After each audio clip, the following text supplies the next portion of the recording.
2019 সাল থেকে আমি নয় দিগন্তে রেগুলার কলাম লিখতাম। আমি আশাবাদী, আমি যেদিন দায়িত্ব থেকে সরে যাব, আমার এক্সিস্টিং যেই সম্পদ স্থাবর যেদিন আমি ছেড়ে যাব, সেদিন আমার 1 টাকাও বাড়বে না, 1 টাকাও বাড়বে না। আমরা আমাদের প্রিয় নবী হযরত মুহাম্মদ সাল্লাল্লাহু আলাইহি ওয়াসাল্লামের আদর্শ আমরা ধারণ করব, চর্চা করব, লালন করব।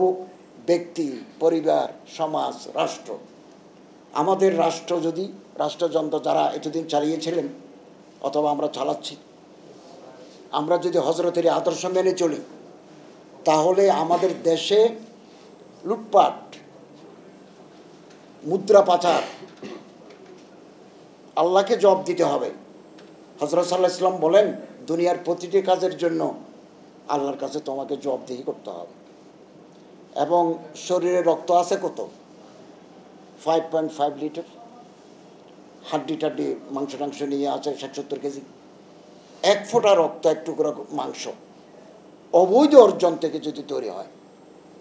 আমরা বহু মানুষকে দেখেছি, মাথায় টুপি, সুন্নতি দাড়ি, পোশাক, নেককার মানুষদের, তারাই সবচেয়ে বেশি দুর্নীতির সাথে যুক্ত। এই লেবাসটা দিয়েই তারা এই লুটপাটের সাথে জড়িত। এটা আমাদের জন্য বড় অ্যালার্মিং। তো 1 ফোঁটা রক্ত, 1 টুকরা মাংস, 1 টুকরা হাড্ডি যদি অবৈধ হারাম থেকে তৈরি হয়, হযরত বলেন লা ইয়াদখুলুল জান্নাতা জাসাদুন গুযিয়া বিল হারাম, এই শরীর বেহেশতে যাবে না। তো এই নামাজ, এই টুপি,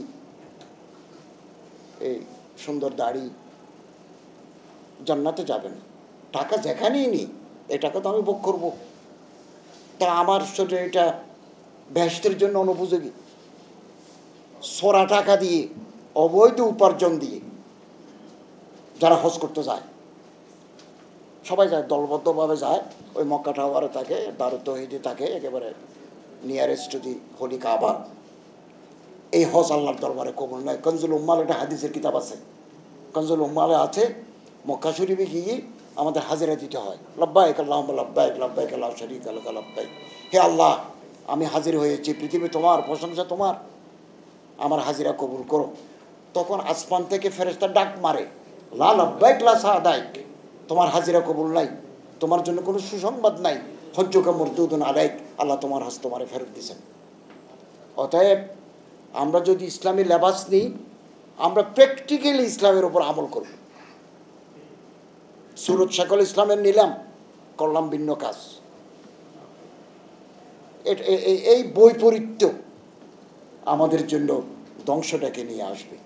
আমরা একটা সুন্দর, একটা বৈষম্যহীন, ইনসাফপূর্ণ একটা সমাজের স্বপ্ন দেখি। তো আল্লাহ তাআলার শুকরিয়া, আমি কিছুদিনের জন্য রাষ্ট্রীয় একটা দায়িত্ব, ছোট একটা মন্ত্রণালয়ের দায়িত্বে নিয়োজিত হয়েছি। আমি রাত দিন পরিশ্রম করে যাচ্ছি।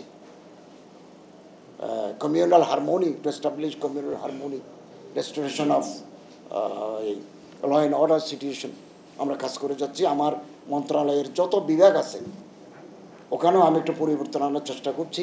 আমি সাংবাদিক ভাইদের সহযোগিতা চাই। আমরা লেভেল প্লেয়িং ফিল্ড করে, কিছু সংস্কার করে, পরবর্তী নির্বাচিত সরকারের জন্য বাকিগুলো আমরা রেখে যাব। কিছু সংস্কার স্টার্ট করে দিয়ে, সূচনা করে, political stability, sustainable economic system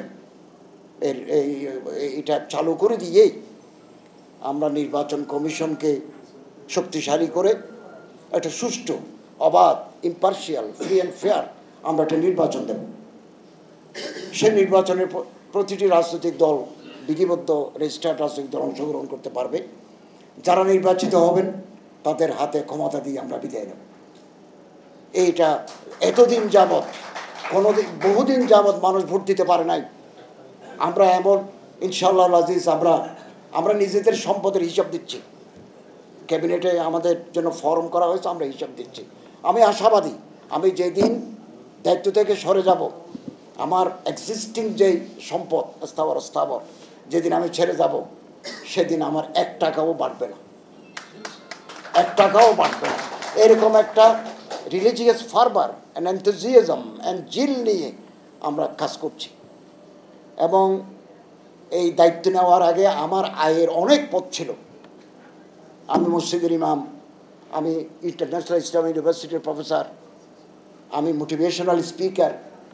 এই দায়িত্ব নেওয়ার পরে ওই দায়িত্বগুলো আমার ছেড়ে দিতে হয়েছে। আমি মনে করি আমার জীবনের পুরো জীবনের এটা একটা সোনালী অধ্যায়। আমি রাষ্ট্রকে সার্ভ করার সুযোগ পেয়েছি এবং আমি অত্যন্ত 100% দেশপ্রেম নিয়ে, সততা নিয়ে আমি কাজ করব। আপনাদের আন্তরিক সহযোগিতা চাই এবং ইন্টারিম গভর্নমেন্টের হাতকে আপনারা শক্তিশালী করুন, যাতে আমরা একটা সুন্দর দেশ আগামী দিনে ইলেকটেড যারা ম্যান্ডেট নিয়ে আসবেন তাদের হাতে দিতে পারি। আল্লাহ তাআলা তৌফিক দান করুন। আমি আপনাদের আবারও মোবারকবাদ জানাচ্ছি আমাকে আপনাদের এই অনুষ্ঠানে দাওয়াত দিয়ে সম্মানিত করার জন্য।